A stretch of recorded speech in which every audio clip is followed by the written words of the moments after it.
चलो बेटा पढ़ना शुरू करें अपना टॉपिक। एक टॉपिक हमारा अधूरा रह गया था, इम्पॉर्टेंट पर्सनालिटीज़ ऑफ हरियाणा। आया याद? पढ़ रहे थे हम नाहर सिंह, है ना, राव युधिष्ठिर, नंदराम, और क्या नाम था उनका, हाथी सिंह बड़गूजर, फिर उनके वंशज लाला लाजपत राय। किस चीज़ की बातें हो रही हैं, कुछ याद आ रहा है? हमारे हरियाणा के रेवाड़ी में गौशाला और आर्य समाज, जिसका सचिव बना दिया लाला लाजपत राय को। फिर 6 साल बाद उन्होंने हिसार में ब्रांच खोली। फिर उन्होंने कांग्रेस पे काम किया। इस आर्य समाज से थोड़ा डर लगा सनातनियों को, उन्होंने हिंदुओं के ऊपर काम किया, सनातन धर्म सभा बनाई। ये सब चीज़ें हिसार के आसपास की बेल्ट में हो रही थी। और हिसार किसकी कर्मभूमि थी? लाला लाजपत राय की। ये सब हमने पढ़ा था। देखो ज़रा इम्पॉर्टेंट पर्सनालिटीज़ पढ़ रहे थे। टॉपिक का पेज नंबर देखना एक बार, मुझे नहीं ध्यान किस पर थे, 65 पर थे, चेक कर लो एक बार। हमने पढ़ा था नाहर सिंह वाला, पढ़ लिया था ना। हाँ, देवीलाल को मैंने कहा था थोड़ा सा इम्पॉर्टेंट है, पहले समझेंगे फिर पढ़ेंगे। ठीक है बेटा, देखो बोर्ड पर जितनी हस्ती पढ़ाई है सब पढ़ ली तुमने। हरियाणा का जब पेपर आएगा ना, अचानक से आएगा, फिर पढ़ने का टाइम कम होगा, तब हम लोग फिर करंट अफेयर्स पढ़ेंगे हरियाणा के। अब पहले हरियाणा जीके पूरी कंप्लीट करके रख लें, ताकि जब एग्जाम आए तो हमें पागलों की तरह इधर उधर ना भागना पड़े, हमें पहले से आता हो और सिर्फ हम ध्यान रखें कि भैया करंट अफेयर्स में क्या कुछ हुआ। क्योंकि हरियाणा के खिलाड़ियों का बहुत बड़ा योगदान है ना, हमें कई बड़े प्राइजेस भी मिले हैं। जैसे गीता जयंती के ऊपर क्वेश्चन बन जाएगा, अगर फरवरी तक में हुआ तो ये अपना है ना क्राफ्ट मेला, हाँ, इसके ऊपर तो हम उस टाइम पे वो पढ़ रहे होंगे। जब कुछ बेवकूफ़ शुरू कर रहे होंगे, राज्यपाल और ये सब लिस्ट याद करनी, तब हम करंट अफेयर्स पढ़ रहे होंगे। तो उससे पहले बैक में हमें काम करके रखना पड़ेगा बेटा, उसी का ये पार्ट है। हमने कई हस्तियों के बारे में पढ़ा, आज हम पढ़ रहे हैं चौधरी देवीलाल जी। कहाँ के हैं ये? चौटाला गाँव, सिरसा से बिलोंग करते हैं। और चौधरी देवीलाल जी का इंडिया में एक बड़ा नाम है, क्योंकि ये इंडिया की सेकंड पावरफुल पोजीशन, जिसे कहते हैं उप प्रधानमंत्री, बने 2 बार, 1989 से 90 और फिर 90 से 91। 2 बार इसलिए बने क्योंकि 2 बार 2 पीएम बने, हर साल एक पीएम, एक वीपी सिंह, एक चंद्रशेखर। और इस टाइम पे हमारे देश में संयुक्त मोर्चा की सरकार बनी थी, गठबंधन की सरकार थी, कोई एक पार्टी लीड ले ही नहीं पाई थी। तो इस टाइम पे इसीलिए एक तरह से प्राइम मिनिस्टर की बराबरी पर एक और आदमी बनाना पड़ा, डिप्टी प्राइम मिनिस्टर। जबकि इस नाम की कोई पोस्ट कॉन्स्टिट्यूशन ऑफ इंडिया में थी ही नहीं, ना ही कोई सैलरी थी, नहीं कोई पोजीशन, नहीं कोई ओथ थी, शपथ थी, पर ये बार बार बनानी पड़ी। और बड़ी बात है कि हरियाणा से सिर्फ एक ही आदमी बना है, हरियाणा से कोई प्रधानमंत्री नहीं बना, सिर्फ एक आदमी हमारा डिप्टी पीएम बना, और वो हमारे चौधरी देवीलाल जी।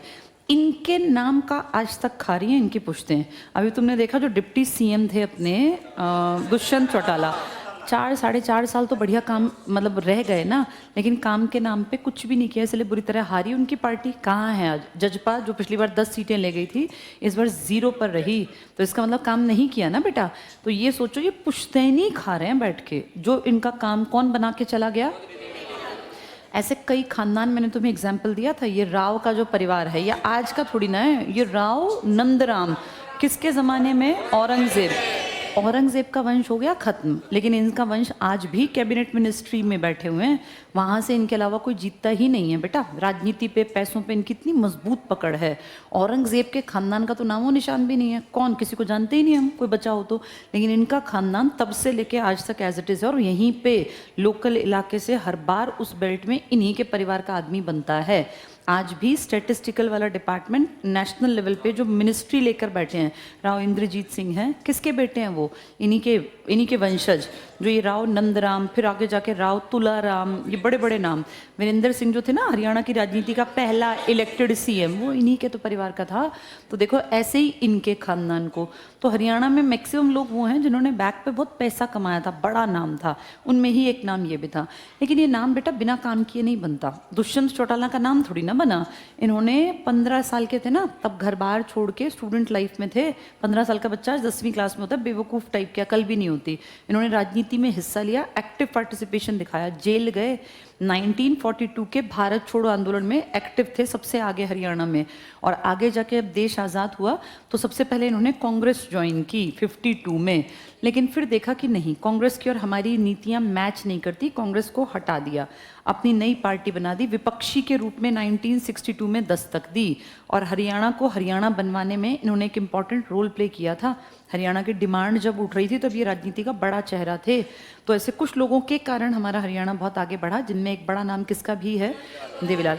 आज इनके वंशजों ने इनके घर परिवार का सत्यानाश कर दिया, कितने सारे अलग अलग पार्टियां बना के बैठ गए, जो भी गड़बड़ की।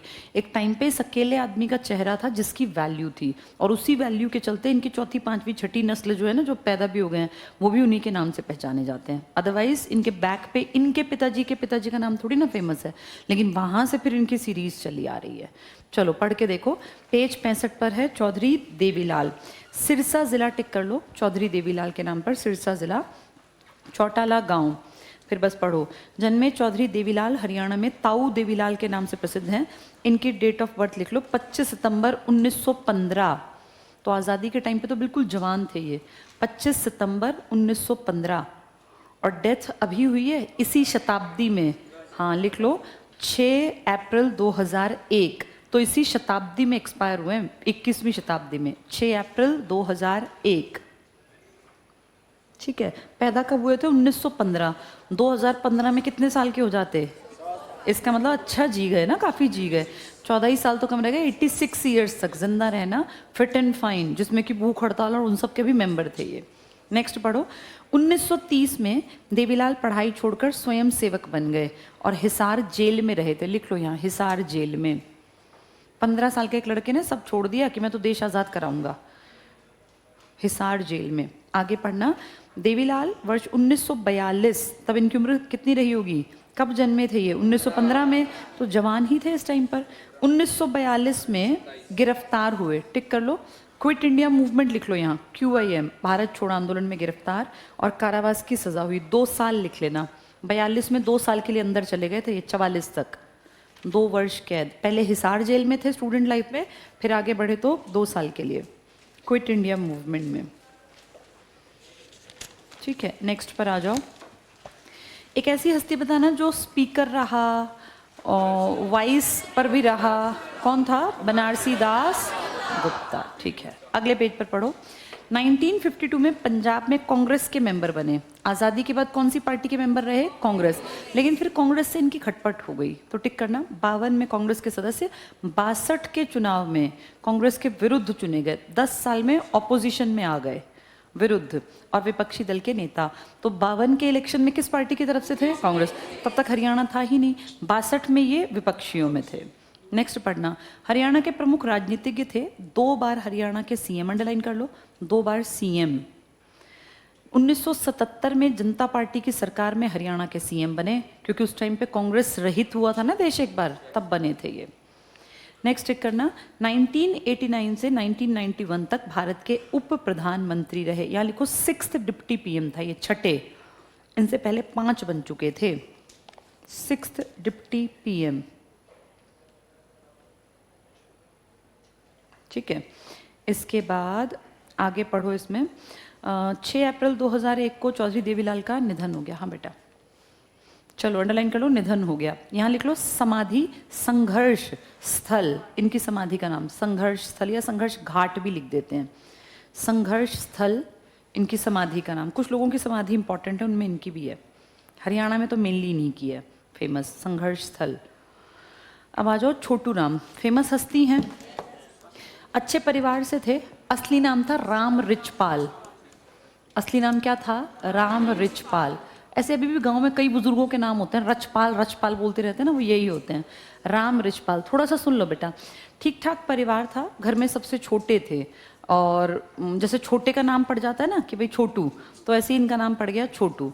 फिर फिर फेमस ही हो गए छोटू राम के नाम से। असली नाम तो राम रिचपाल था, लेकिन फिर घर में छोटू छोटू बोलते बोलते वो छोटू राम नाम पड़ गया। पढ़ने के लिए इनको जाना पड़ा, अपने हरियाणा में तो यूनिवर्सिटी थी नहीं, या तो लाहौर या तो फिर आगरा। तो ये कहाँ गए? आगरा। इन्होंने आगरा से उस ज़माने में एलएलबी की। तब एलएलबी का बड़ा क्रेज़ था, हर लड़का जो पढ़ा लिखा होता एलएलबी पढ़ता। चाहे हम देखें अपने ये हिसार के लाला लाजपत राय जी, चाहे हम गांधी की बात कर लें, अंबेडकर की बात कर लें, नेहरू की, सब क्या पढ़ते थे? सर शादीराम भी एलएलबी ही पढ़े थे। तो ये जैसे आजकल नहीं हुआ था बीच में एक बार कि सब बीटेक कर रहे हैं बीटेक, ऐसे उस टाइम एलएलबी का शौक था। बड़ी डिग्री थी, 5 साल कानून की पढ़ाई, नॉलेज आती, बोलने लायक बनते। राम रिचपाल या सर छोटू राम का बहुत ज़्यादा इंटरेस्ट इस एलएलबी में था नहीं, पर क्योंकि सबको अपनी लाइफ सेट करनी होती है, कुछ ना कुछ करना पड़ता है, इन्होंने वो डिग्री कर ली। बाद में जाके इनका इंटरेस्ट जागा राजनीति में, और राजनीति में इनका इंटरेस्ट इस हद तक हावी हुआ कि अंग्रेज़ों के सामने बैठ के इनको बोलने की अकल आ गई। वो पढ़ाई करने के कारण, वो जो लॉ पढ़ के आए थे, अंग्रेज़ों के सामने किसानों के हक की हमेशा बात रखी, और फिर किसानों की अनाज की बिक्री के लिए मार्केटिंग बोर्ड तक इन्होंने गठित करवाया कि भाई एक मार्केटिंग बोर्ड हो जो इसकी कीमत तय करे ताकि किसानों को दिक्कत ना आए। अंग्रेज इनसे इतने इम्प्रेस थे, उन्होंने कहा भाई बहुत पढ़ा लिखा आदमी है तो हरियाणा के गांव का, लेकिन बड़ा इंटेलिजेंट है। गढ़ी सांपला के आसपास इनका जन्म हुआ था, गढ़ी सांपला। और अंग्रेजों ने इनकी कीमत पहचान के इनके नाम के आगे इज्जत देने के लिए क्या लगा दिया? सर छोटू राम। तो इसका मतलब ये अंग्रेजों की बराबरी के लगते होंगे कि इंटेलिजेंट आदमी है। एलएलबी पढ़ने से दिमाग बढ़ गया, किसानों के परिवार से थे, किसानों की प्रॉब्लम्स जानते थे, उनको शब्दों में पेश करके तो किसानों ने कहा भाई हमारा मसीहा है ये, तो किसानों का मसीहा बन गए। कई अच्छे अच्छे काम किए, लेकिन बेटा जब तक देश आज़ाद हुआ, ये जब तक हरियाणा का कामकाज हुआ, तब तक फिर ये थे ही नहीं। तो इन्होंने अपने बेस पे, बैक पे काम कर रखा है, और जितना काम कर रखा है आज तक इनका एहसान हरियाणा मानता है। और हरियाणा में सबसे ऊंची मूर्ति अगर किसी आदमी की हमने बनाई है स्टैचू, तो वो इन्हीं का बनाया है, सर छोटू राम का। और हम सबको पता है वो इनके ही एरिया में, जहाँ से ये थे, सांपला के पास। कहते हैं हरियाणा के किसानों ने 5000 पता नहीं कितने टन लोहा हम लोगों ने दिया। और जिस आदमी ने दुनिया का सबसे ऊंचा स्टैचू बनाया ना, वो Statue of Unity, Ram V Sutar, वही आया था यहाँ डिज़ाइन करने। और अभी भी सांपला आप कभी जाओगे तो आपको दिखेगा, फ्लाईओवर से उतरोगे तो बहुत बड़े सी मूर्ति। हरियाणा का सबसे बड़ा किसी इंसान का अगर स्टैचू है तो वो हमारे हरियाणा के सर छोटू राम का है। उन्होंने, वी सुतार ने ही इसको डिज़ाइन किया है। चलो पढ़ के देखो, सर छोटू राम। नाम लिख लो असली, राम रिचपाल। और इनकी एलएलबी कहाँ से है? आगरा। लिख लेना, नाम राम रिचपाल, एलएलबी आगरा। कुछ लोग लाहौर जाते थे, जैसे लाला जी कहाँ गए थे? लाहौर गए थे, ये आगरा गए थे। ये पूछा गया था, ये एलएलबी वाला, एलएलबी आगरा से। पढ़ो अब आगे। इनका जन्म नवंबर 1881 को रोहतक के गढ़ी सांपला, टिक कर लो, नवंबर 1881, 1881, बीच के डिजिट सेम है, आगे पीछे के सेम है, 1881, रोहतक के पास गढ़ी सांपला। यानी ये जो पीछे पढ़े तुमने 1915 वाले, 17 वाले, 20 वाले, उन सबसे बड़े हैं। ये पुराने टाइम के हैं बेटा, 45 में चले गए थे ये, आज़ादी से पहले। आगे पढ़ो। 1916 में रोहतक में उर्दू साप्ताहिक, जो एक सप्ताह में एक बार अखबार आता है, जाट गजट, वेरी इंपॉर्टेंट, लिख लो।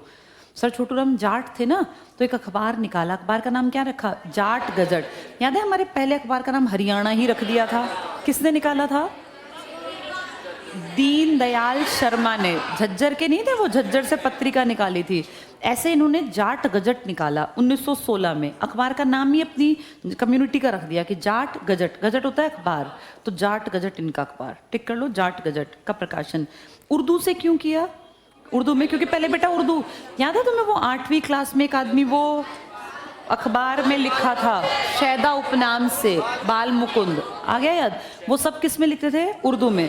तो उर्दू बेटा हमारा पार्ट था, पढ़ने का पार्ट था।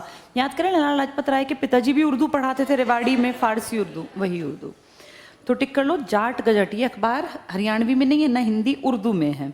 उर्दू साप्ताहिक था, इसका प्रकाशन किया। यहीं इन्होंने एक स्कूल भी चलाया था बेटा, लिख लो, रोहतक में एंग्लो स्कूल चलाया, एंग्लो संस्कृत स्कूल भी चलाया। रोहतक में एंग्लो संस्कृत, एंग्लो अंग्रेजों का, संस्कृत हमारा, मिक्स कर दिया, एंग्लो संस्कृत स्कूल भी चलाया 1913 में, जब हमें नोबेल मिला था। एंग्लो संस्कृत स्कूल ये रोहतक में चलाया। यानी इनका सारा काम कहाँ है? रोहतक की बेल्ट में। गढ़ी सांपला इसी बेल्ट का तो हिस्सा था। 1913 में हमें नोबेल मिला था, लिख लेना। तो वहाँ वो नोबेल ले रहे थे, यहाँ हमारे एक हरियाणा का एक लोकल लड़का अपना स्कूल चला रहा था। स्कूल का नाम क्या था? एंग्लो संस्कृत। और इन्होंने कौन सा अखबार निकाला अपनी कम्युनिटी का? जाट गजट। किस भाषा में निकाला? उर्दू में। उर्दू में। नेक्स्ट पढ़ो। 1923 में, अच्छा फिर क्या हुआ बेटा, एक बात और सुन लो, ये ना कांग्रेस के मेंबर बन गए, क्योंकि उस टाइम पे एक ही बड़ी पार्टी थी, कौन सी? कांग्रेस। 1916 में कांग्रेस के मेंबर बने और 4 साल में इनका डिस्प्यूट हो गया, वहाँ तू मैं हो गई। 1920 में जब गांधी जी ने कहा कि मैं एक आंदोलन चलाऊंगा असहयोग, जिसमें सब लोगों को अपने स्कूल कॉलेज छोड़ने पड़ेंगे, नौकरी छोड़नी पड़ेंगी, तो उन्होंने कहा क्या बेवकूफ़ी है, ऐसे नौकरी छोड़ने से अंग्रेज हमारा देश छोड़ के भाग जाएंगे। मुझे तुम्हारी बात बिल्कुल भी ठीक नहीं लगी। अब अगर देखें तो गांधी और इनमें 10-12 साल का ही गैप है, तो ऐसा नहीं कि बच्चे और गांधी बहुत बड़े हैं। भाई गांधी 1869 के, ये 1881 के, इतनी उम्र का गैप एक एज के बाद पता भी नहीं चलता। हम जो बात कर रहे हैं वो 1920 की कर रहे हैं। उस टाइम तुम खुद देखो इनकी उम्र कितनी हो गई, लगभग 40 के लपेटे में। 40 साल का आदमी अपना एक इंडिविजुअल दिमाग होता है ना, वो किसी के कहे में नहीं आएगा। 20 साल का लड़का मान लेगा हाँ भाई इसका एक्सपीरियंस है, लेकिन 40 वाला कह रहा है मैं भी पढ़ा लिखा हूँ, मैं भी अखबार निकाल चुका, मैंने भी स्कूल चला लिया, मैंने भी दुनिया देख ली, मैं आपकी इस बात से सहमत नहीं हूँ। लेकिन गांधी सर्वे सर्वा, गांधी की बात ऊपर रखी जाएगी। इन्होंने कहा भाई अगर इतनी फालतू की बातें करोगे, मैं तो कांग्रेस में हूँ नहीं, मैं तो अपनी पार्टी खुद बनाऊंगा। ये घूमे फिरे, इन्होंने अपनी लोकल पार्टी यहाँ बना ली और नाम भी रखा जमींदारा लीग। जमींदार कह लो या जमींदारा कह लो, ये लीग बना दी। बाद में एक दिक्कत आई, हरियाणा तो था नहीं, पंजाब में बनी थी ये। तो लोगों ने कहा भाई पंजाब में तो पाकिस्तान का पंजाब भी तो था उस टाइम, हमारा ही तो हिस्सा था। सब कहने लगे भाई मुसलमानों के बिना तुम्हारी पार्टी कुछ नहीं है, मुसलमानों को साथ लो।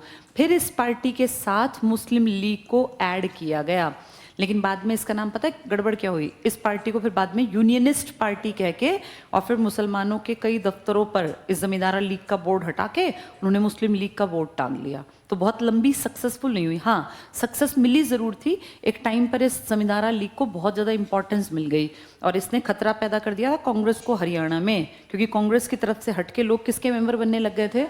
भाई जमींदारा लीग का आदमी लोकल था, वो फिर भी गांधी जी कब आएंगे कब मिलेंगे कुछ पता ही नहीं था। पढ़ के देखो। 1923 में मुस्लिम नेता फजल हुसैन, ये फजली हुसैन भी कहलाते हैं, फजले हुसैन भी कहलाते हैं, मुस्लिम लीग के थे बेटा ये। मुस्लिम नेता फजली हुसैन के साथ मिलकर हरियाणवी क्षेत्रों में यूनियनिस्ट पार्टी, अंडरलाइन कर लो, समझ में आया? यूनियनिस्ट पहले नहीं बनी, पहले बनी जमींदारा लीग, लेकिन फिर उन्होंने कहा कि इसमें मुसलमान बिल्कुल नहीं आएंगे, पार्टी का नाम बदल के क्या कर लो? Unionist party. हम यूनियन हैं, हम एकता में रहेंगे, ये अंडरलाइन कर लो। लोकप्रिय बनाने के लिए जमींदार लीग नामक संस्था की स्थापना की। तो पहले इन्होंने लोकल लोगों के लिए बनाई जमींदार लीग, फिर पॉलिटिकल पार्टी क्या बनाई? Unionist party. जमींदार लीग लोकल लोगों को अपनी तरफ बुलाने के लिए थी, क्योंकि जमींदार शब्द था जमीन का मालिक, भाई हम जमीन पे खेती करते थे। फिर कहा कि भाई ऐसे जीतेगी नहीं पार्टी, पार्टी का नाम रखेंगे यूनियनिस्ट पार्टी। एक बार जीत के बाद में ये हार गई थी। नेक्स्ट चेक करना, 1937 में सर छोटू राम को सर की उपाधि से सम्मानित किया गया, अंग्रेजों ने अपनी बराबरी पर रखा। 1938 में किसानों के लिए अनाज की बिक्री के लिए मार्केटिंग बोर्ड का गठन किया गया, इंपॉर्टेंट है। इन्हें रहबर ए आज़म, गरीबों और किसानों का मसीहा भी कहते हैं, वेरी इंपॉर्टेंट। रहबर ए आज़म ये उर्दू शब्द हैं, उर्दू में ही तो इनका अखबार था जाट गजट, और इनका स्कूल का नाम क्या था? एंग्लो संस्कृत। कहाँ चलाया था? LLB कहाँ से पढ़ के आए थे? आगरा। कौन सी बड़ी पार्टी को लात मार दी थी? कांग्रेस। कौन सी लीग बनाई थी? जमींदारा लीग। आगे जाके वही क्या बनी? यूनियनिस्ट। मुस्लिम लीग का कौन नेता? फजली हुसैन, ये इंपॉर्टेंट आदमी है, फजल हुसैन या फजली हुसैन। नेक्स्ट पढ़ना, 1945 में छोटू राम की मृत्यु हो गई। जो जब ये पढ़ने गए थे ना बेटा आगरा, वैसे तो ये अमीर खानदान के थे, लेकिन उस टाइम पे ना एक आदमी था सेठ छज्जू राम, उससे कोई भी जाके मदद मांग सकता था। तो जब ये पढ़ने गए ना LLB, इन्होंने उनसे जाके कहा था कि मेरा खर्चा आप दे देना 5 साल का। तो उन्होंने कहा ठीक है। वो बड़े दाता टाइप के आदमी थे, सेठ छाजू राम या छज्जू राम, यहाँ लिख लो। सेठ छज्जू राम ने पैसे दिए थे पढ़ाई के। ये एक बार क्वेश्चन आया था पेपर में, सेठ छज्जू राम, LLB के पैसे इनसे लिए थे इन्होंने, छज्जू राम ने पैसे दिए थे पढ़ाई के। ठीक है। इसके आगे देखो, राय बहादुर लाला मुरलीधर। क्या हम जानते हैं ये वो आदमी है जो कांग्रेस की पहली बैठक में गया था और पलवल में पैदा हुआ था। इसको कहते हैं पंजाब का, हाँ, शेर, पंजाब का केसरी कह देते हैं। पंजाब केसरी पूछेंगे तो लाला जी, लेकिन पंजाब का शेर कहेंगे तो ये आदमी। इस आदमी का जन्म, ग्रैंड ओल्ड मैन, हाँ हाँ ठीक है, ग्रैंड, शेर नहीं, ग्रैंड ओल्ड मैन। इस आदमी ने ना बेटा हरियाणा में कुछ समय काम किया, बाद में फिर ये पाकिस्तान की बेल्ट की तरफ चले गए, लेकिन बड़ा नाम है इनका, राय बहादुर लाला मुरलीधर। लाल लिखा है, उसको ठीक कर लेना। राय बहादुर अंग्रेज कहते थे, ये उपाधि थी। लाला अमीरों के लिए, नाम था मुरलीधर। इसमें टिक कर लो। 1848 में पलवल में लाला मुरलीधर का जन्म हुआ। इसका मतलब ये तो काफ़ी बड़े हो गए। 1848 तो तुम देखो, छोटू राम तो 1881 के हैं और हमारे देवीलाल तो 1915 के थे। इसका मतलब काफ़ी पुराने टाइम के। कौन थे ये? लाला मुरलीधर। तभी तो हरियाणा पंजाब से पहली बैठक में गए। बड़े होंगे, एक्सपीरियंस्ड होंगे, तभी गए होंगे। ये टिक कर लो। 1848 पलवल, लाला मुरलीधर का जन्म। ब्रिटिश सरकार ने इनको राय बहादुर और केसर ए हिंद की उपाधि, ये सबसे बड़ी उपाधि थी बेटा अंग्रेजों के ज़माने में। केसर ए हिंद गांधी को मिली थी, हमारी तरफ से इनको मिली थी। नेक्स्ट करना, हरियाणा में कांग्रेस के संस्थापक सदस्य रहे। अंबाला में जो कांग्रेस बनी थी ना, उसमें इनका योगदान। लेकिन हिसार में लाला लाजपत राय का, वो तो बाद में बनी थी। यहाँ लिख लो अंबाला। 1886 में राष्ट्रीय आंदोलन में भाग लिया, जेल भी गए। रॉलेट एक्ट के विरोध में अपनी सभी उपाधियां लौटा दी। अंडरलाइन कर लो। रॉलेट एक्ट नहीं था, काला कानून, बिना वकील, बिना अपील, बिना दलील वाला। वो grand old man of Punjab, बिना अपील, बिना वकील, बिना दलील का कानून था, काला कानून, रॉलेट एक्ट। सिडनी रॉलेट नाम के एक आदमी ने शुरू किया था वो। नेक्स्ट पे आ जाओ, पंडित श्री राम शर्मा। इनको ऐसे याद कर लेना, श्री राम का नाम लेके 5 आंदोलनों में कूद पड़े, 7 साल जेल काटी। इस आदमी ने गांधी के पीछे जितने बड़े आंदोलन, सब में हिस्सा लिया। क्या नाम था इस आदमी का? श्री राम। गांधी जी के सारे बड़े आंदोलनों का हिस्सा रहे, 7 साल जेल में रहे और जितना कह दिया उतना राजनीति में बढ़ चढ़ के हिस्सा लिया। ये टिक कर लो, पंडित श्री राम शर्मा। ये grand old man of Haryana. अभी ऊपर मुरलीधर थे, grand old man of Punjab, तो दोनों यहीं पर हैं। लिख लो अपने आप, grand old man of Haryana. ऊपर लिखा हुआ था grand old man of Punjab, last line में ही टिक करना। 1899 को झज्जर में पंडित श्री राम शर्मा का, हमारे झज्जर में ही दीनदयाल शर्मा का जन्म हुआ और यहीं पर श्री राम का नारा लेने वाले कितने आंदोलनों में कूदे? 5। और दीनदयाल ने अखबार निकाला था, क्या नाम था उसका? हरियाणा। जाट गजट किसका है? छोटू राम का। छोटू राम कहाँ जन्मे थे? गढ़ी सांपला में। क्या बर्थ ईयर था? 1881 और मर गए थे, एक्सपायर हो गए थे 1945 में। चलो टिक करो ये। श्री राम शर्मा का जन्म हुआ झज्जर 1899। श्री राम शर्मा ने कांग्रेस के सभी 5 सत्याग्रह, अंडरलाइन कर लो, पूछा जाता है 5 सत्याग्रह में कौन आया? 21, 30, 32, 40, 42, यानी ये असहयोग में थे, दांडी मार्च वाले में थे, क्विट इंडिया में थे, व्यक्तिगत सत्याग्रह, सब में थे ये सारे आंदोलनों में। और लगभग 7 वर्षों तक कारावास। तो 5 सत्याग्रह, 7 वर्ष कारावास। किस आदमी के नाम के साथ? श्री राम शर्मा। नेक्स्ट चेक करना, रोहतक से 1923 में हिंदी और उर्दू में हरियाणा तिलक, ये अखबार का नाम है, हिंदी में भी और उर्दू में भी। साप्ताहिक पत्र निकाला, हरियाणा का इतिहास, हरियाणा के नवरत्न। इसका मतलब इन्होंने हरियाणा पे काम किया, हरियाणा का इतिहास किताब लिखी, हरियाणा के नवरत्न लिखी, और ये हिंदी और उर्दू में काम करने वाले आदमी थे के लेखक के रूप में। तो इतनी जानकारी जिसको होगी वो दादा के रूप में हम देखें उसको, जिसको हरियाणा का इतिहास पता, हरियाणा के नवरत्न, तो हमने नाम क्या दे दिया? Grand old man of Haryana. कितने सत्याग्रहों में शामिल थे? 5। कितने साल जेल में रहे? 7। गांधी जी के बहुत बड़े फॉलोवर थे और क्या कहलाते हैं? Grand old man of Haryana. क्या फेमस किताब है? हरियाणा का इतिहास, हरियाणा के नवरत्न। हिंदी में भी काम किया और उर्दू में भी काम किया। अगर पूछें ग्रैंड ओल्ड मैन तो दादा जिसको इतिहास पढ़ा है, ग्रैंड ओल्ड मैन ऑफ हमारा पूछे तो मतलब दादा के टाइप का कोई आदमी होगा जिसको इतिहास पता है। तो किताब याद रखना, ये सब इंपॉर्टेंट है हरियाणा की किताबें। राम सिंह जाखड़ ज़्यादा इंपॉर्टेंट नहीं है, बस टिक करो। हरियाणा के झज्जर में लड़ायन गांव में स्वतंत्रता सेनानी, ऐसे तो बहुत सारे थे बेटा। सुचेता कृपलानी बहुत इंपॉर्टेंट है। सुचेता कृपलानी, इसको थोड़ा सा बोर्ड पे सुन लो। ये यूपी की फर्स्ट महिला फीमेल सीएम है। फिर हमसे क्या संबंध है, हमारे हरियाणा में क्यों है? क्योंकि ये जन्मी यहाँ थी। नाम क्या था? सुचेता कृपलानी। सुचेता कृपलानी। एक्चुअल में सुचेता कृपलानी के पिताजी अच्छे बड़े पढ़े लिखे पोस्ट पर थे, बढ़िया आदमी। तो इनका जन्म, इनके पिताजी की जॉब क्योंकि यहाँ थी हमारे अम्बाला में, यहाँ इनका जन्म हुआ। आगे जाके स्वतंत्रता के सेनानी बन गई ये भी, जैसे हमारे बाकी लोग थे ऐसे ही। पढ़े लिखे फादर थे तो लड़की को पढ़ाया लिखाया, काबिल बनाया, उसकी समझ बढ़ी।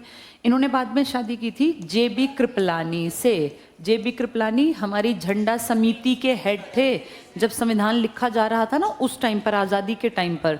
तो जेबी कृपलानी का बहुत बड़ा नाम है और भारत की आज़ादी की यात्रा में इन्होंने गांधी के साथ कंधे से कंधा मिलाकर काम किया।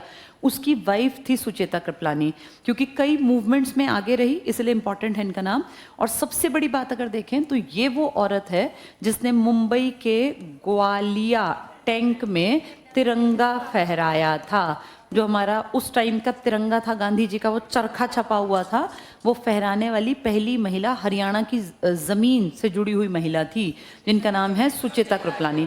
एक तो ये कैरेक्टर बहुत इंपॉर्टेंट है बेटा, बाद में जेल में गई थी ये। और दूसरा एक है अरुणा आसफ अली। उनके पिताजी भी पढ़े लिखे थे, काबिल थे। अरुणा आसफ अली के पति का नाम आसफ अली है, उनका नाम था अरुणा गांगुली। बंगाली थे, पढ़े लिखे थे, ट्रांसफरेबल जॉब में थे, हिंदू थे, ब्राह्मण हिंदू परिवार से। तो अरुणा जब अपने घर में जन्मी, पिताजी का सरनेम गांगुली, जैसे सौरव गांगुली नहीं थे हमारे क्रिकेटर थे, सचिन के साथी, ऐसे। तो अरुणा गांगुली थी। फिर वो राजनीति में आई, कई बार जेल गई। उस बीच में उनकी मुलाकात हुई आसफ अली से, जो उनसे एज में काफ़ी बड़े थे, 20-21 साल बड़े थे। तो उनके फादर बड़े एंटी थे कि इतनी बड़ी उम्र के आदमी से शादी नहीं करनी, पर इन्होंने उनसे शादी की थी और फिर वहाँ से इन दोनों ने राजनीति के लिए काम किया। इनके पति इतनी बड़े आदमी थे कि आज़ादी के बाद वो एम्बेसडर बने थे यूएस के, अमेरिका के। एम्बेसडर बहुत बड़ी पोस्ट होती है, बट एम्बेसीज में जाके बैठना होता है। यानी दो महिलाएं, दोनों हरियाणा से संबंधित है, दोनों अम्बाला से संबंधित है, सुचेता कृपलानी भी और अरुणा गांगुली या अरुणा आसफ अली भी। दोनों का राजनीति से गहरा संबंध है। दोनों ने कांग्रेस के एक्टिव मेंबर के रूप में काम किया और दोनों के पति भी बहुत एक्टिव थे राजनीति में। चलो पढ़ो। सुचेता कृपलानी, अंडरलाइन करना।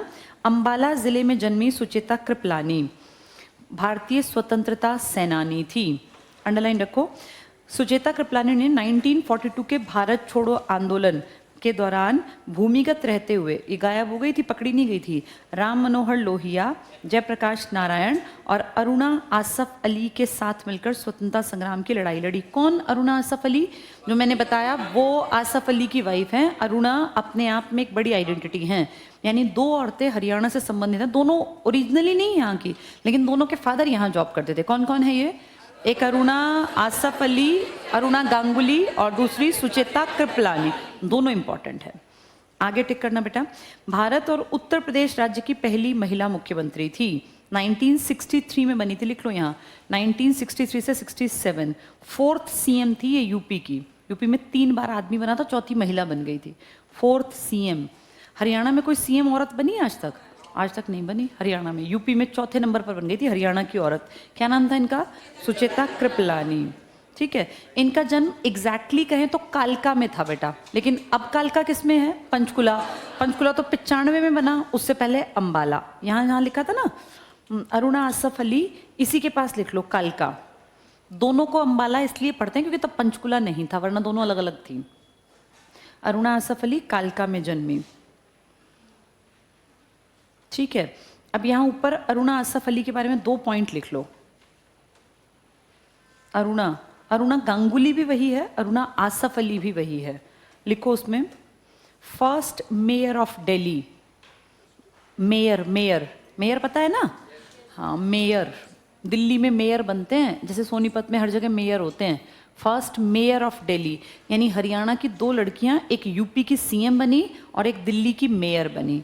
फर्स्ट मेयर ऑफ दिल्ली कौन थी ये? अरुणा गांगुली, जिसका ही नाम क्या है? अरुणा आसफ अली। यहीं पे लिखो सेकंड पॉइंट।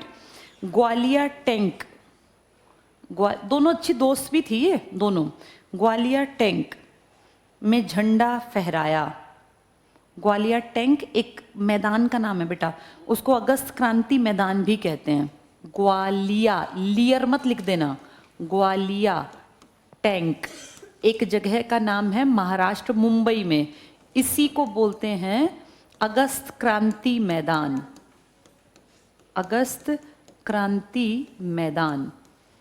यहाँ 8 अगस्त 1942 को झंडा फहराया गया था और नारा दिया गया था, करो या मरो, अंग्रेजों भारत छोड़ो। ये गांधी के नारे हैं। झंडा फहराने वाली लड़की हरियाणा की थी। कौन? अरुणा आसफ अली। एक्चुअल में इसका नाम क्या था? अरुणा गांगुली। ये कहाँ की मेयर बनी? दिल्ली की। इन्हीं की एक दोस्त का नाम क्या है? सुचेता। ये कहाँ की सीएम बनी? हाँ, लेकिन वो आज़ादी के बाद की घटना। आज़ादी से पहले दोनों लड़ी थी आज़ादी के लिए। अरुणा आसफ अली ने झंडा फहराया, सुचेता कृपलानी ने यहाँ लोकल प्लस नेशनल लेवल पे काम किया। ठीक है, चलो अब आ जाओ कैप्टन फतेह सिंह। हम सब जानते हैं एक हमारा सुभाष चंद्र बोस का दल था, क्या नाम था उसका? आज़ाद हिंद फौज। उसी को कहते हैं INA, इंडियन नेशनल आर्मी। इसमें बहुत सारे आदमी थे बेटा, बहुत सारे। उनमें से एक बड़ा हिस्सा हमारे हरियाणा का था जो शहीद भी हुए थे, और एक टुकड़ी इनकी महिलाओं की भी थी। ये वही हैं कैप्टन फतेह सिंह। पहली लाइन में टिक करना। कैप्टन फतेह सिंह का जन्म हरियाणा के हिसार जिले के खेदड़ नामक गांव में। ये तो हमने पढ़ा हुआ बिजली में, खेदड़ प्रोजेक्ट है ना यहाँ पर। क्या है यहाँ पर? बहुत बड़ा कोयले का प्रोजेक्ट है, खेदड़ नामक गांव में। नेक्स्ट टिक करना। फतेह सिंह सुभाष चंद्र बोस द्वारा 1943 में स्थापित आज़ाद हिंद फौज के एक्टिव मेंबर थे। यहाँ लिख लो, इस फौज के ऊपर 2 क्वेश्चन बन सकते हैं। एक तो कितने हरियाणा के थे इसमें, और कितने लोग शहीद हुए। तो लिखो, इसमें डिस्प्यूट है, दोनों मिल जाते हैं। वहाँ तुम्हें एक मिलेगा, या तो मिलेगा 2847, या तो बताते हैं इतने थे सैनिक, या अगर ये नहीं मिला तो 2715, इनमें से एक मिलेगा सैनिक। हर साइट पे बेटा अलग अलग है। एक्चुअली में सही गिनती करना बड़ा मुश्किल था ना, क्योंकि उसमें उस टाइम पंजाब भी तो हरियाणा ही था। तो ये 2 मिलते हैं, 2847 और 2715। ये टोटल सैनिक थे हरियाणा के सुभाष चंद्र बोस की फौज में, INA में, या जिसे हम कहते हैं आज़ाद हिंद फौज। अभी कुछ साल पहले तक भी इनमें से 2 जिंदा थे। एक 103 साल का हो गया था, एक 105 साल का। जब खट्टर थे ना CM, अभी 1.5 साल पहले की बात कर रही हूँ, तब वो जिंदा थे।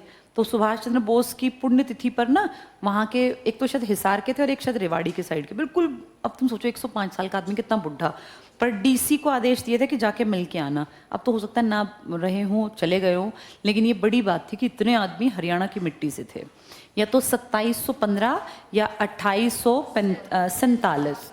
लिखो, इसमें शहीद कितने हुए? इसमें एक ही आंसर है, 346 शहीद होने वाले टोटल। 3 4 5 होता तो हमें भी आसान हो जाता, पर कोई नहीं। 3 4 6 ये शहीद हैं, लिख लेना। 346 शहीद, 3 4 5 से एक बढ़ा देना, 3 4 6 शहीद।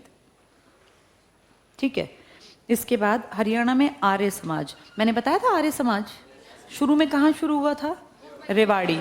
तो उसके बाद नहीं, रेवाड़ी के बाद हिसार ले गए, फिर धीरे धीरे सारे में फैल गया था। उसी की बात बता रहे हैं।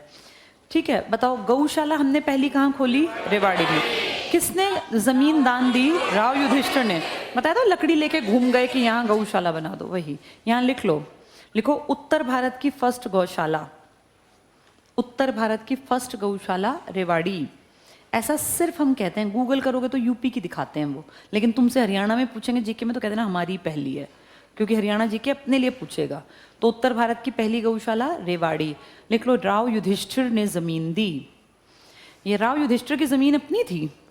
ये जमीन कब की है याद है? नंदराम जी के टाइम की थी, मुफ्त में दी गई थी सारी जमीनें। चलो आगे पढ़ो। महर्षि दयानंद हरियाणा में पहली बार अंबाला में आए 1878 में। हम जानते हैं 78 में नहीं आए थे, 71 में आए थे। ऊपर लिख लो 1871, या फिर दोबारा 1880 में आए थे। अंडरलाइन करना। रेवाड़ी में 1878 को आए। पहले इन्होंने क्या कहा? आर्य समाज बनाओ, या पहले गौशाला? पहले गौशाला, फिर आर्य समाज। नेक्स्ट टिक करना। कोई चौधरी राम नारायण भगान, अपना भिगान गांव नहीं है मुरथल रोड पर, ये भिगान, ये वहीं के हैं। और पंडित शंभू दत्त ने, नेक्स्ट लाइन में टिक करो, सोनीपत में आर्य समाज की स्थापना की। तो सोनीपत में भी आर्य समाज बन गया था। भिगान गांव के थे ये चौधरी राम नारायण और पंडित शंभू दत्त। नेक्स्ट टिक करना। स्वामी श्रद्धानंद बहुत बढ़िया लोगों को भाषण देते थे आर्य समाज के ऊपर। 1905 में फरमाना आर्य समाज की और 7 में खटकड़ जींद वाला इस आर्य समाज की स्थापना की। तो 2-3 इंपॉर्टेंट हैं, इनके नाम पढ़ लेना, ठीक है। इसके बाद नीचे बेटा ऐतिहासिक घटनाक्रम है, मेन टिक कर लो, 580 टिक करो। पुष्यभूति नरेश प्रभाकर वर्धन राजा बने। क्या तुम्हें प्रभाकर वर्धन की कहानी मैंने सुनाई थी? राज्यवर्धन उसका भाई था, फिर मार डाला, राज्यश्री के पति का मर्डर किया, फिर उसकी प्रॉपर्टी के चक्कर में फिर 16 साल का लड़का एक फौज लेके गया, फिर ये जीत गया। इसको हराया था पुलकेशियन सेकंड ने। इसका कोई बेटा नहीं था, बहुत दान पुण्य करता था, 5-5 साल में महामोक्ष महापरिषद लगवाता था, लेकिन बाद में इसके बाद फिर सब बिखर गया।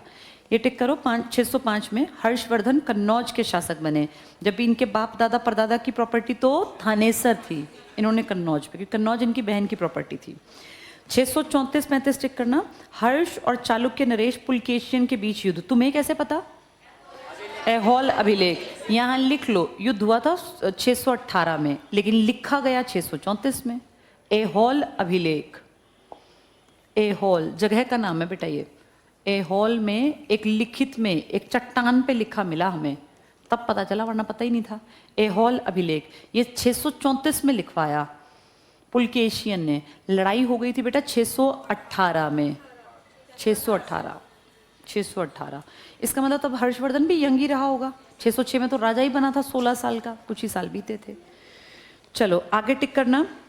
1009 में महमूद गजनी ने भारत पर पहली बार, भारत नहीं हरियाणा, भारत पर तो 1001 में आया था, लिख लो हरियाणा। हरियाणा पे कितनी बार आया ये? 2 बार। एक पहली बार 9 फिर 14 में, पहले अंबाला से ऊपर निकल गया था नारायणगढ़, फिर थानेसर में आया।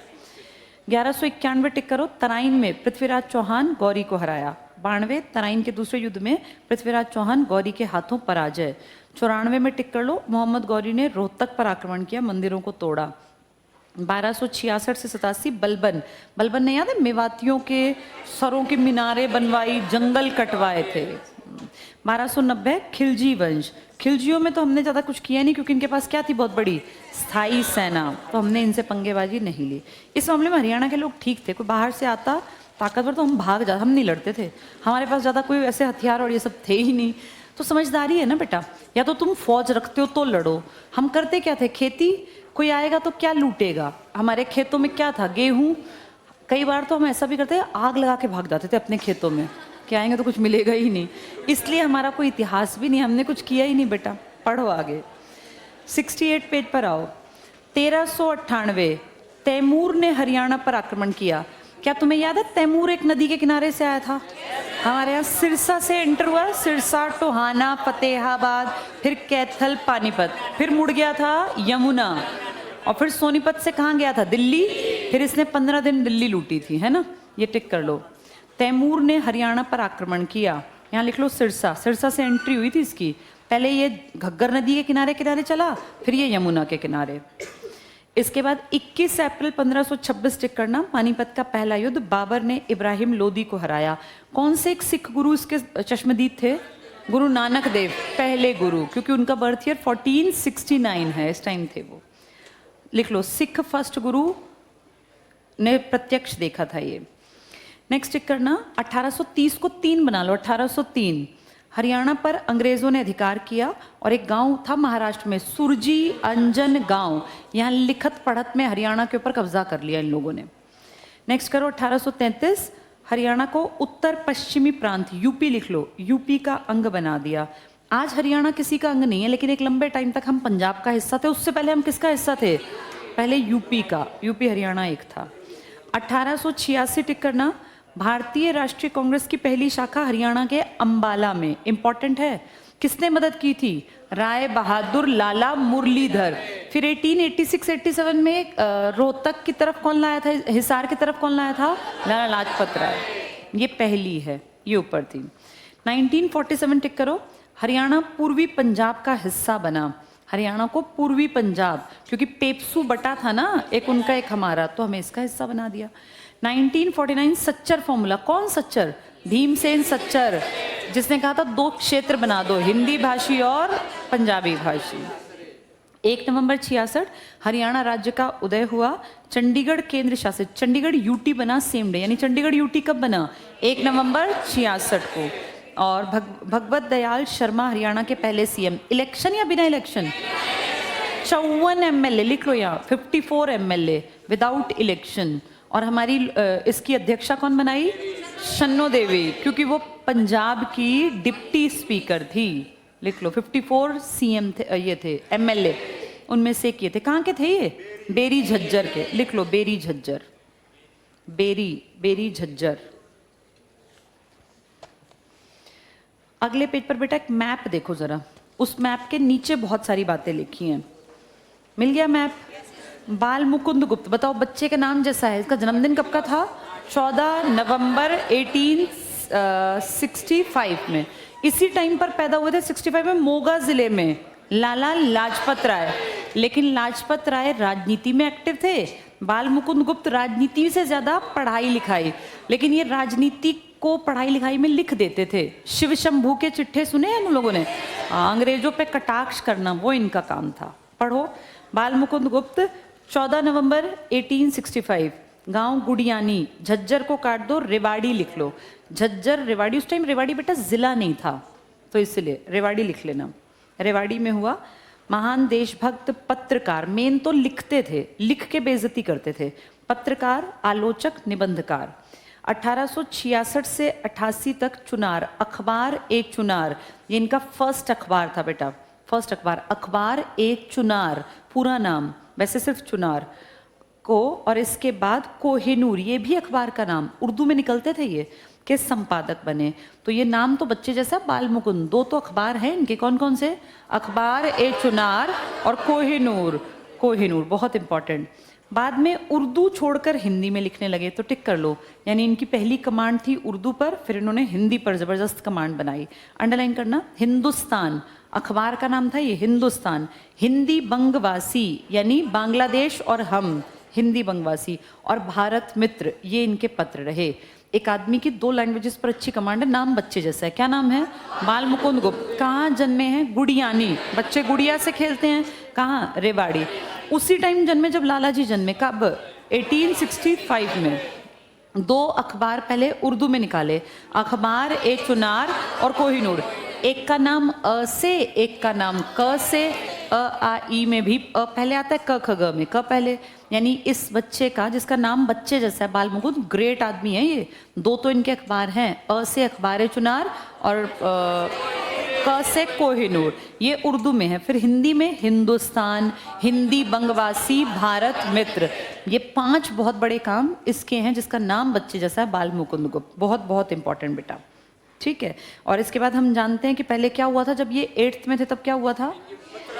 8th क्लास में मथुरा से एक अखबार निकलता था, नाम भी मथुरा अखबार था। उसमें इनकी वो छपती थी, हाँ, आर्टिकल या कविताएं, शैदा उपनाम से। तो यानी लिखने का गुण इस बच्चे में 8वीं, नाम बच्चे जैसा है लेकिन असलियत में बहुत बड़े पत्रकार थे।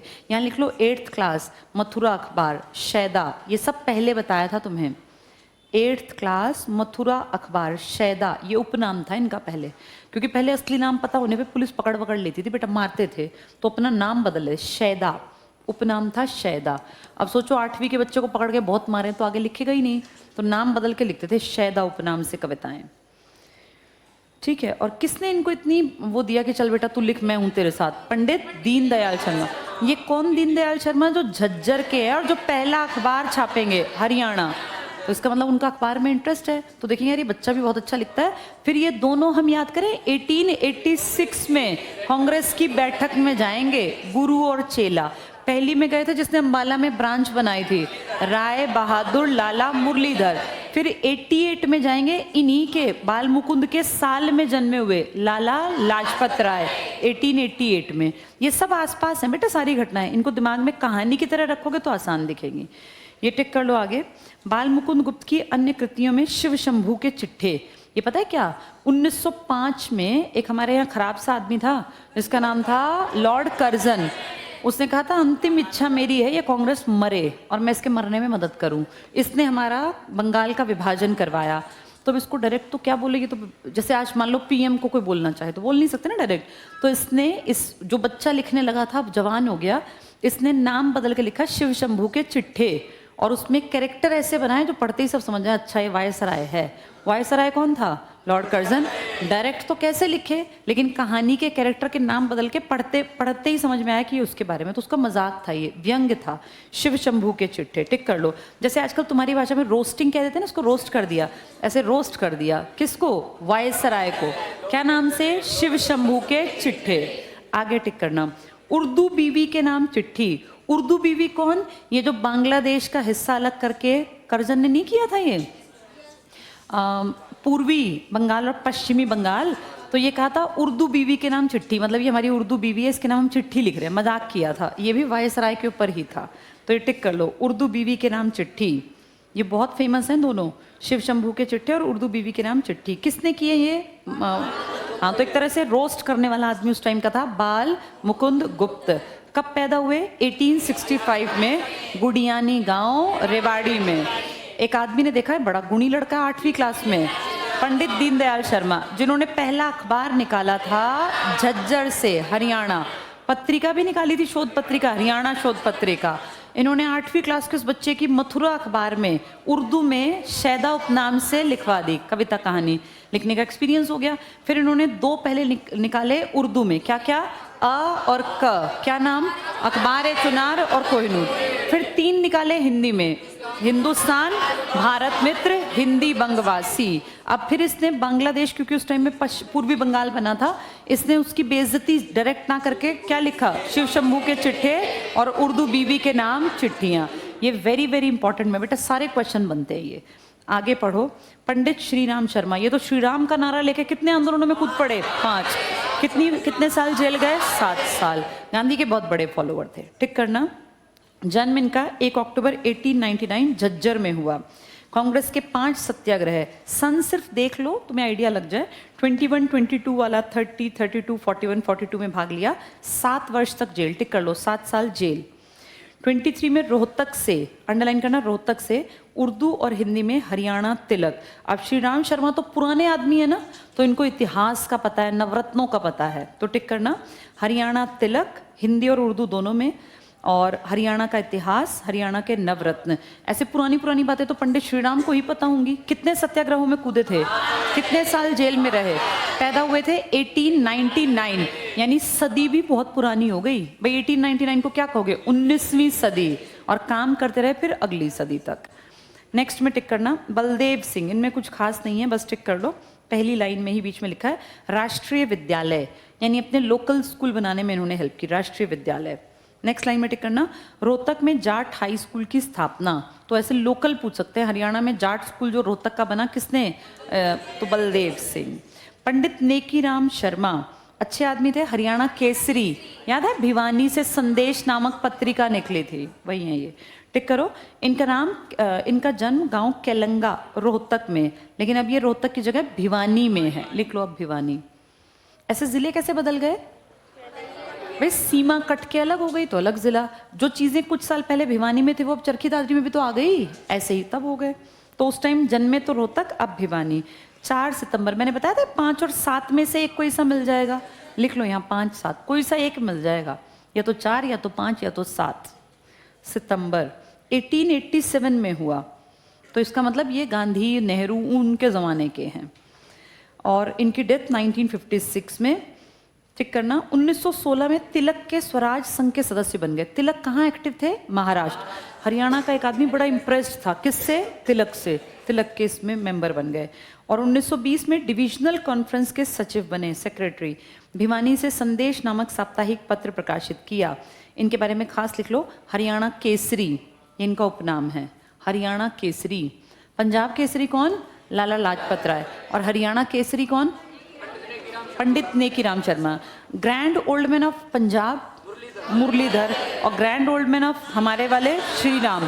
श्रीराम को हमारा इतिहास पता था, किताब का नाम क्या था? हरियाणा का इतिहास, हरियाणा के नवरत्न। किसने जाट गजट निकाला? जाट ही थे वो, हाँ, सर छोटू राम ने। किसने अ और क वाले पहले अखबार निकाले? अखबार ए चुनार और कोहिनूर। कौन था ये आदमी? बाल मुकुंद। ये बाल मुकुंद व्यंग्य भी लिखते थे। किस किस नाम से? शिव शंभू के चिट्ठे, उर्दू बीवी के नाम चिट्ठिया। किसके ऊपर व्यंग्य थे ये?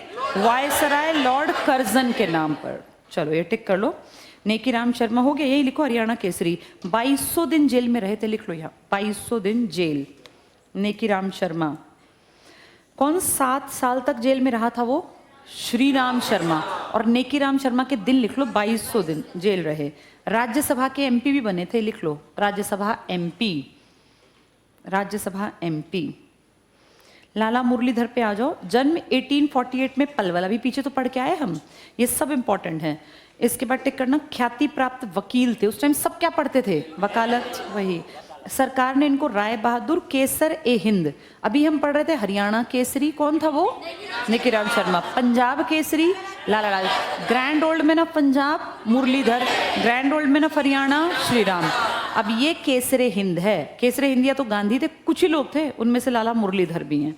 टिक कर लो केसरे हिंद। राय बहादुर की उपाधि। 1886 में जेल जाना पड़ा, यानी कांग्रेस के उससे लौटते ही जेल गए। रॉलेट एक्ट के विरोध में 21 में उपाधियां लौटा दी। Grand old man of Punjab. यहीं लिख लो grand old man of Haryana. फटाफट लिख लो। वो कौन है? पंडित श्री राम शर्मा। नेकीराम शर्मा क्या है? हरियाणा केसरी। चारों को पास पास लिख लो, फिर याद रहेंगे। पहले यहाँ लिखो grand old man of Haryana. Grand old man of Haryana बताओ कौन है? पंडित श्रीराम। वो श्रीराम का नारा लेके कितने आंदोलनों में कूदे? 5 में। लिख लो फिर ये grand old man of Haryana Pandit Shri Ram Sharma.